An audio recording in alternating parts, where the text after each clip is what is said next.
तो गाइज आज हम बात करेंगे हाई क्लास मानवा के चैप्टर नंबर 53 के बारे में। और पिछले चैप्टर में हमने देखा था जोंग्रोटेक हाई स्कूल के बंदे कैंग याना को अपना टारगेट बना रहे होते हैं क्योंकि उनको लग रहा होता है कैंग याना वैंग डैम की गर्लफ्रेंड है और वो वैंग डैम को तड़पाना चाहते हैं। और पिछले चैप्टर के लास्ट में हमने ये भी देखा था कैंग याना जब अपनी बिल्डिंग के बाहर खड़ी होती है तो उसके पीछे से कोई आ जाता है। और आज की इस वीडियो में हमें पता चलेगा कि आखिर वो कौन था। लेकिन अभी हम देखते हैं थोड़े से समय पहले का सीन। हम देखते हैं कैंग याना अपने कमरे में ऐसे सो रखी होती है जैसे कोई कपड़ा पड़ा होगा। अभी बिल्कुल आधी रात का वक्त हो रहा होता है और इसकी नींद उड़ जाती है और कहती है मेरी नींद आधी रात को उड़ गई, मुझे प्यास लगी है। लेकिन कैंग याना ने आज की सुबह अपना पानी पीने वाला ग्लास वैंग डैम के कमरे में छोड़ दिया था। वो श्योर नहीं होती कि वैंग डैम अभी अपने कमरे में होगा या फिर नहीं, लेकिन उसके बावजूद भी वहाँ चले जाती है ग्लास लेने के लिए। लेकिन अचानक से ये देख के हैरान हो जाती है कि वैंग डैम के कमरे की लाइट तो ऑन है और न सिर्फ लाइट, इसके कमरे का दरवाजा भी खुला होता है। मतलब अगर वैंग डैम को उसके दुश्मन को सोते हुए मारना है तो उसको ये बात नहीं पता चलनी चाहिए कि ये दरवाजा खुला रख के सोता है। कैंग याना कमरे के अंदर आते हुए कहती है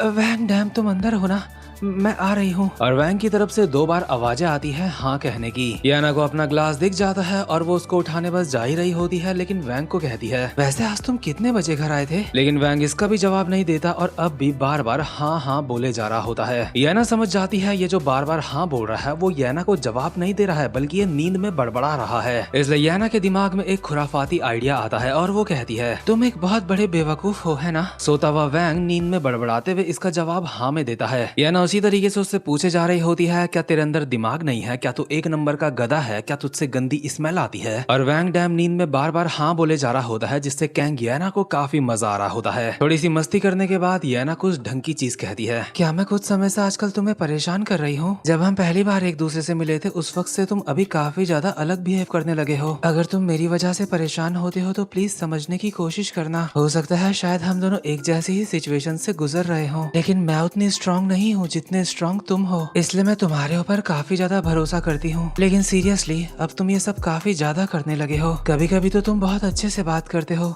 और कभी कभी तुम बोलना ही बंद कर देते हो। देखो अगर तुम चाहते हो कि मैं तुम्हारी लाइफ से चली जाऊं तो मुझे अभी बता दो। ये कहते हुए याना की आंखें नम होती हैं क्योंकि उसे अपना दुख दिखाई दे रहा होता है। ऑब्वियसली याना ने बहुत ज्यादा बुरी लाइफ जी होगी, लेकिन उसे वैंग डैम की लाइफ के बारे में नहीं पता और ना ही हमें बस इतना पता है वैंग डैम की आंखों के सामने उसकी माँ मर गई थी और एक छोटे से बच्चे के लिए यही बहुत बड़ा ट्रॉमा हो सकता है। लेकिन अभी तो हम वैंग डैम की लाइफ का पूरा सच जानते भी नहीं। तो खैर याना जब अपनी ये सारी की सारी बातें बोल रही होती है इतने में ही वैंग नींद में ही याना का हाथ पकड़ता है और कहता है मुझे माफ कर दो, मुझे माफ कर दो मॉम, मुझे माफ कर दो मॉम, प्लीज आपने मुझे कहा था आप हमेशा मेरे साथ रहोगी। बेचारा वैंग नींद में ना जाने क्या सपने देख रहा होगा, लेकिन याना उसके गाल पे हाथ रख के प्यार से कहती है सब ठीक है, सब ठीक है।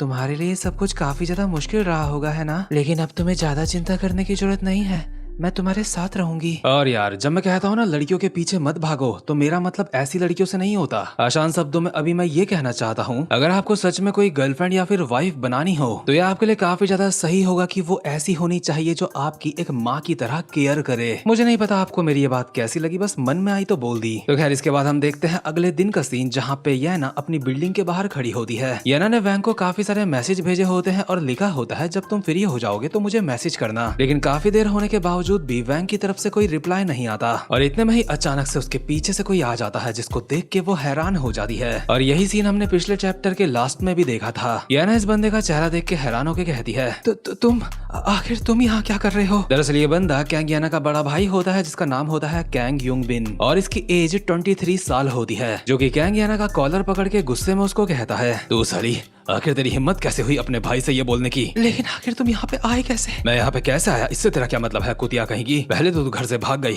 उसके बाद यहाँ पे मुझसे जवान लड़ा रही है। घर वाले बार बार मेरे ऊपर चिल्लाते रहते हैं और कहते हैं उसको ढूंढ के लेके आऊं। तेरी वजह से मुझे इतना दूर आना पड़ा तुझे लेने के लिए।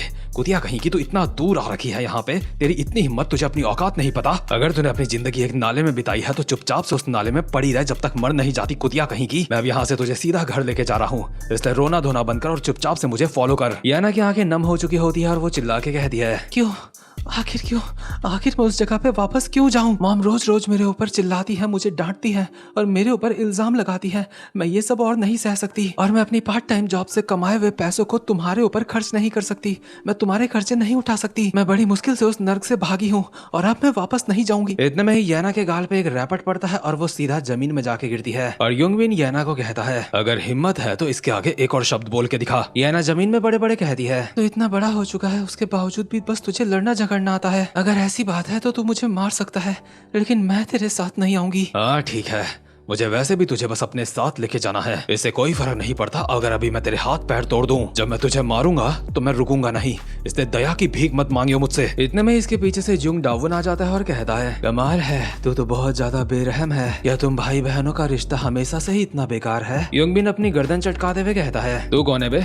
ऐसा लगता है किसी ने तेरा मुंह सिंक में बढ़िया करके मारा है। ओए, क्या ये लौंडा तेरा बॉयफ्रेंड है? क्या तुम दोनों का ये जो कुछ भी चल रहा है ये काफी ज्यादा देर तक चलेगा? दरअसल मुझे उस लड़की से कुछ काम है, लेकिन कोई बात नहीं, मैं इंतजार कर लूंगा। तुम्हारा जो भी है निपटा लो पहले। युंगबिन डावन की तरफ उंगली करके कहता है, क्या इंतजार करेगा और इसके लिए? अबे तो कुछ पागल वागल है क्या? मेरा मतलब तुझे नहीं लगता कि तू थोड़ा सा अजीब है? या तेरा दिमाग खराब है या फिर कुछ और बात है? लेकिन डावन मुंह खोल के इसकी उंगली अपने मुंह पे ले लेता है। एक तरीके से इसने इसकी उंगली को लॉलीपॉप बना दिया होता है, जिससे युंगबिन काफी ज्यादा हैरान हो जाता है और कहता है, अबे साले पागल हप्सी कहीं के, क्या तू पागल है? इसके ये कहते ही डावन इसको एक हल्की सी स्माइल भी दे देता है, जिससे शायद युंगबिन को अपनी इज्जत में यहाँ पे कुछ खतरा नजर आ रहा होगा और काफी ज्यादा वियर्ड सा फील कर रहा होता है वो। इसलिए यहाँ से भाग जाता है और भागते हुए याना को कहता है, कैंग याना तो यहीं पर रुक, मैं वापस आऊंगा, यहाँ से कहीं जाइयो मत। उसके जाते ही याना डावन को कहती है, एक्सक्यूज मी, तुम्हें गलतफहमी में नहीं रहना चाहिए, मैंने ये सब कुछ तुम्हारी मदद करने के लिए नहीं करा। तुम्हें ऐसा लगता है ना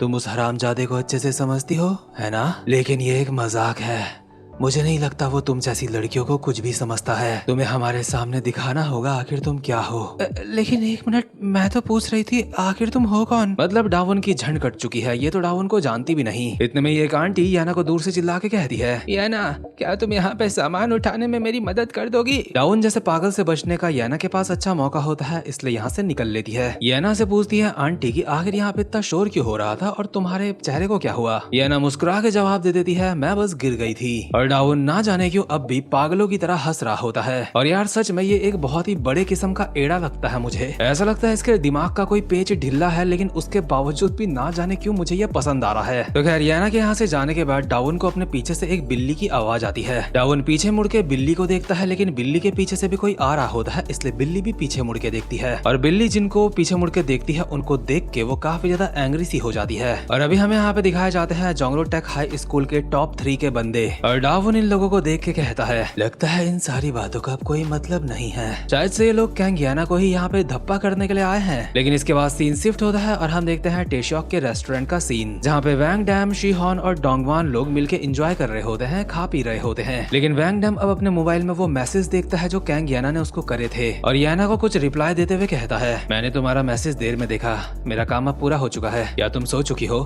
तुमने कहा था मुझे मैसेज करना, लेकिन अभी तुम कॉल भी नहीं उठा रही हो। अगर अभी तुम सो नहीं रही हो तो मैं तुम्हारे पास आ रहा हूँ, इसलिए अगर तुम मेरा मैसेज देखती हो तो प्लीज मुझे रिप्लाई करो। और इसके साथ में हम देखते हैं वैंग डैम लोगों के हॉस्टल का सीन, जहाँ फर्श में पड़ा हुआ होता है खून। और अगर हम ध्यान से देखें तो दरवाजे से बाहर हमें किसी की टांगे भी नजर आ रही है। वैसे भी यहाँ पे जोंगरो टेक हाई स्कूल के बंदे आए थे, तो मुझे लगता है यहाँ पे कुछ कटम कटाई हुई है, लेकिन एग्जैक्टली जमीन में किसका खून पड़ा है और वो टांगे किसकी है ये चीज हमें क्लियर नहीं करी जाती अभी। लेकिन एक बात तो आप सबको भी क्लियर हो चुकी होगी कि ये मानवा हमेशा ऐसे पॉइंट में खत्म होती है, मतलब चैप्टर ऐसे पॉइंट में खत्म होता है जहाँ पे देखने वाले ये सोचने में मजबूर हो जाए कि आगे क्या हुआ होगा। और जो मानवास हमें ये सोचने में मजबूर कर देती है, ट्रस्ट मी वो मानवास काफी ज्यादा खतरनाक होती है, ये मैं अपने एक्सपीरियंस से बता रहा हूँ। और इस मानवा का तो हर चैप्टर का यही सीन है। तो खैर गाइस, आपको आज की वीडियो कैसी लगी मुझे कमेंट सेक्शन में लिख के जरूर बताना। और जितने भी लोग मेरे चैनल पे पहली बार आए हैं, चैनल को सब्सक्राइब और वीडियो को लाइक ना भी करो तो चलेगा। बस हमेशा मस्त रहो। अब मैं मिलूंगा आपसे अपनी नेक्स्ट वीडियो में, तब तक के लिए गुड बाय।